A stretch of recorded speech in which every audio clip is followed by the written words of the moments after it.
Before anything else, let's start our discussion with a prayer. May I request everybody to stand and feel the presence of our Lord.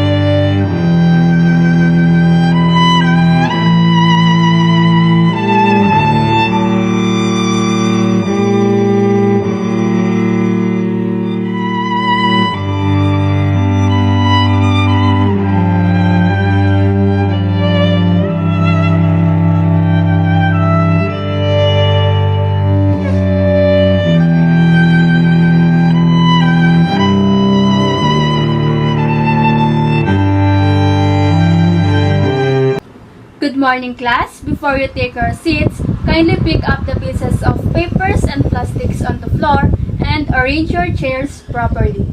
Okay, you may now take your seats. May I call the attention of your class secretary? Is there any absent today? Okay, thank you. Last meeting, I gave you an assignment. Did you bring it? Okay, very good. Last meeting, we tackled about the table appointment, right? Now, what is table appointment? Yes, Miss Nikki? Very good. How about the ways of using table runners? Yes, Mr. Arnold. Okay, very good. Very good, class. All of your answers are correct. I am glad that you have remembered our lesson last meeting. Do you have any questions or clarifications regarding to our last discussion? It seems that you learned from our lesson last meeting. Now, let us proceed to our new discussion. But before that, I will flash a picture on the screen and you have to identify what is being shown. Are you ready, class? Okay, let's start. What can you say about the first picture? Yes, very good. That is table napkin. How about the second one? Very good. And those are the different kinds of table napkin folding. Now, what do you think is the relation of those pictures to our next discussion? Very good. Our lesson for today is all about table napkin folding. But before that, kindly read our lesson objectives. At the end of the lesson, the students are expected to first, define what is table napkin.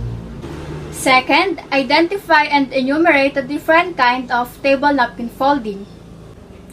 Third, internalize the value of acquiring knowledge and skills in table napkin folding. And lastly, demonstrate the procedure in folding table napkin. I am requesting everyone to cooperate and participate actively so we can achieve those objectives. Is that clear, class? Okay, thank you. Anyone, what is your insight about table napkin? Yes, Miss Tricia. Yes, very good. How about table napkin folding? Yes, Mr. Vien. Very good. Okay, class, all of your answers are correct. Let's give them a round of applause. When we say table napkin, it is a square piece of cloth or paper that is commonly used in fine dining restaurant. It is used at a meal to wipe our fingers and lips, to protect garments, and to serve foods. Everybody kindly read the first sentence. Thank you, class. In addition, it is usually small and folded, sometimes in intricate designs and shapes. Napkin folding is done with table napkin and is usually used in food and beverage services, in fine dining restaurants, hotels, and family service for table decorations to look more elegant and classy. Okay, class, have you ever been in a fancy restaurant? So, where does table napkin usually place? Yes, Miss Irish. Thank you, Irish. Actually, table napkin is usually placed at the left of the forks, on the dinner plate for the formal service, at the center of the table, or at the glassware. Generally, the preferred shape for folded table napkin is rectangle, but a square is also used. And there are 3 common sizes of folded table napkin that is usually used in occasions. First is the refreshment. Its size is 14 by 14 inches. Second one is standard, which is 20 by 20 inches. And the last one is dinner, which is about 24 by 24 inches.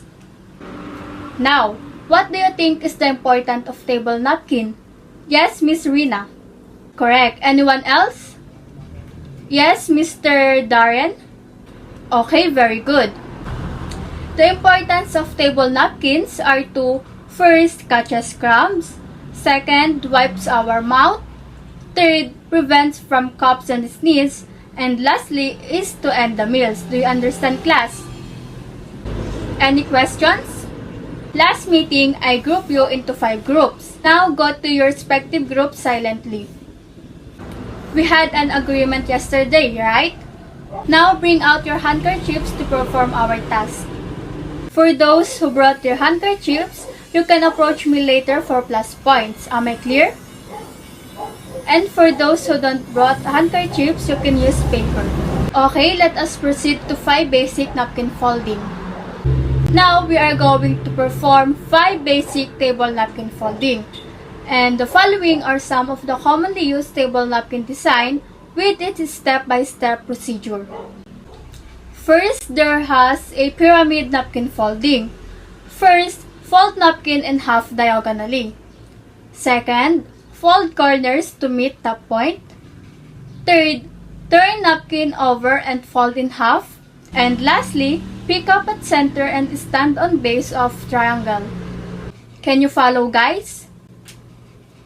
How about the others? Okay, let's proceed to the second one.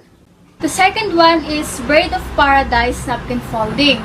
All you have to do is to fold napkin in half and in half again. Then fold in half diagonally with points on the top and facing up. Then fold the left and right side down along center line, turning their extended points under. And fold in half on long dimension with edges facing out. And lastly, pull up points and arrange on the fabric surface. The third one is called candle napkin folding. First, fold napkin in half diagonally. Fold corners to meet at point. Fold bottom point 2/3 way to top and fold back onto itself. Then turn napkin over, bringing corners together, then tacking one into the other. And peel top 2 corners to make crown, open base of fold, and stand upright. The fourth one is rosebud napkin folding. First, fold napkin in half diagonally. Second, fold corners to meet at top point. Then third, turn napkin over and fold bottom 2/3 way up. Fourth, tuck corners inside cuff at base of fold and stand. And last, turn one layer of point down and set on base. Can you follow, guys? Okay, let's proceed to the last one. The last one is called rose napkin folding. First, fold all 4 corners of open napkin to center. Then fold new corners to center. Third, turn napkin over and fold all 4 corners to center again. Fourth, holding center firmly, reach under each corner and pull up flaps to form petals. And lastly, reach between petals and pull flaps from underneath. Did you get it, class? Do you have any questions or clarifications regarding to 5 basic napkin folding? Okay, thank you. There are a lot of table napkin folding, but these are the 5 basic napkin folding designs that we are commonly see in food and beverage services, in household, restaurants, and hotels. Am I clear, class? Do you have any questions or clarifications about the step-by-step folding procedure? Since you don't have any question, let's have an activity with your group. But before that, kindly pick up all pieces of papers and plastics on the floor and throw it in the trash bin. Are you done? Okay, let's proceed to your activity. Now, it's your turn to do the activity.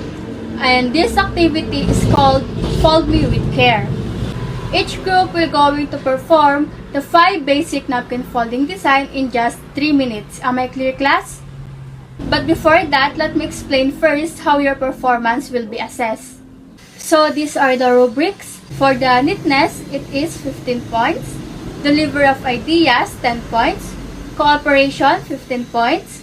Content, 10 points. And correctness, 20 points with a total points of 70 points. Is that clear, class? Do you have any questions? Okay, I will give you 3 minutes to perform those 5 different kinds of basic table napkin folding. You may start now. Are you excited to know your scores, class? Okay, for group 1, these are your scores. For group 2, for group 3, for group 4, and for the last group. Do you have any questions about our lesson for today? Since you don't have any questions, then I will be the one to ask. Okay, class, how can you describe table napkin? Yes, Miss Nikki. Okay, very good. What is the importance of napkin folding in food and beverage services? Yes, Miss Tricia. Yes, very good. Anyone else? Yes, Mr. Vien? Yes, all of your answers are correct. The main purpose of napkin folding in food and beverage services is to make the dining experience clean, neat, and to signal to servers that the person whom is eating is not finished yet and will be returning. Did you get it, class?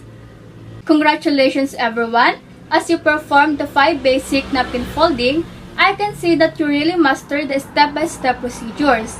Now, do you have any questions and clarifications about the 5 basic napkin folding? That's great! Class, always bear in mind that in foods technology, we are developing and molding your life skills, making you more productive, giving you the opportunity to have better life. And for that, let's give ourselves a very good clap. For your assignment, make a research for at least 10 different kinds of napkin folding design and you will perform them with the same group. But before the activity, you will be having a short quiz about our lesson for today. Is there any questions regarding to your assignment? If none, that's all for today. Goodbye, class, and thank you.